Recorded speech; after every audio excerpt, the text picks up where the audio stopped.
Welcome back, beautiful souls, to Spiritual Meanings, where we explore everything that uplifts, enlightens, and inspires. We're on a mission to reach 2,000 subscribers, and we're so grateful you're here. This community is growing because of your comments, your energy, and your willingness to journey deeper together. Without you, none of this would be possible. So take a deep breath, feel the space we're creating together, and know you're part of something truly special.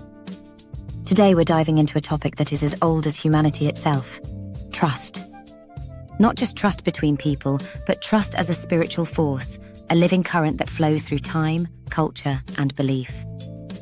You'll find it in ancient myths, whispered in folk songs, and hidden in rituals that have been passed down for centuries. Let's start with something intriguing. In a remote village in Eastern Europe, there's a centuries-old folktale about a bridge that only appears when you trust it will be there. Those who stepped forward in doubt saw nothing but a misty abyss. But those who walked forward in faith felt stones beneath their feet. Villagers told this story to their children as a reminder.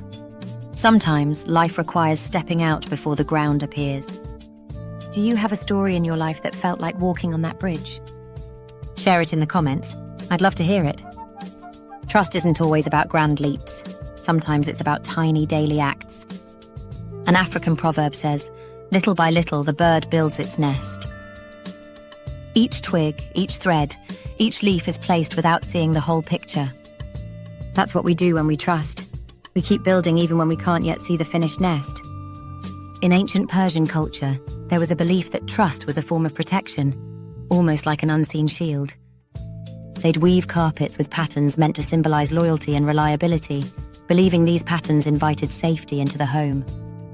Have you ever owned something you felt kept you safe? Tell me in the comments. I'm curious what modern charms people use today.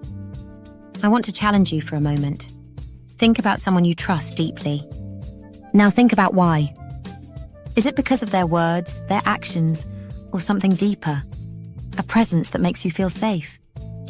Trust often bypasses logic and speaks directly to the soul. Let's wander for a moment into the Himalayas, where travelers tell of a hidden monastery that only reveals itself to those who come with an open heart. The monks there say that trust is the key that unlocks not just doors, but entire paths. It's a poetic way of saying that the more we trust, the more life reveals to us. But let's be real, trust can be broken. And in folklore, this is often where the lessons lie. In Japanese stories, there's the figure of the Kitsune, a fox spirit known for both loyalty and trickery. Some tales praise the fox as a devoted guardian, others warn against being fooled. It's a reminder that discernment is the quiet companion of trust. One of my favorite questions to ask is, do you trust life itself? Not just the people around you, but the unfolding of events, even the hard ones. In Native American storytelling, rivers are often symbols of trust because they flow without forcing, and yet they reach the sea every time. Trust also appears in the natural world. In the Arctic, sled dogs and their humans rely on each other completely in dangerous conditions. A leader who doesn't trust their dogs will hesitate. Dogs that don't trust their leader will scatter. Both must believe in each other's instincts.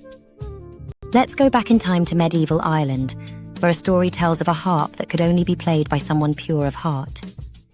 Villagers believed that the music from that harp would heal broken trust between families. Whether or not that harp ever existed, the idea is powerful. Trust heals when the heart is in harmony. Here's something I'd love to hear from you. What's one symbol that means trust to you personally? It could be a piece of jewelry, a song, a color, or even a place. Comment below and let's see how many different symbols our community can collect. In Hawaiian tradition, there's the value of Pono, living in right relationship. Trust is part of that. It's what keeps the balance between people, nature, and the spiritual world. When that balance is broken, the whole system feels it. I know we've explored a lot today. Stories from Europe, Asia, Africa, the Americas, and beyond. What they all share is the understanding that trust is not just a choice, it's an energy. It shapes how we move, how we connect, and what we dare to dream. Before we close, I want to thank each and every one of you for being here, for sharing your thoughts in the comments, and for making this community feel alive. If you haven't yet subscribed, now's the perfect time to join us on the road to 2,000 strong. Trust me, the journey ahead will be worth it. Until next time, may you step boldly, trust deeply, and live fully.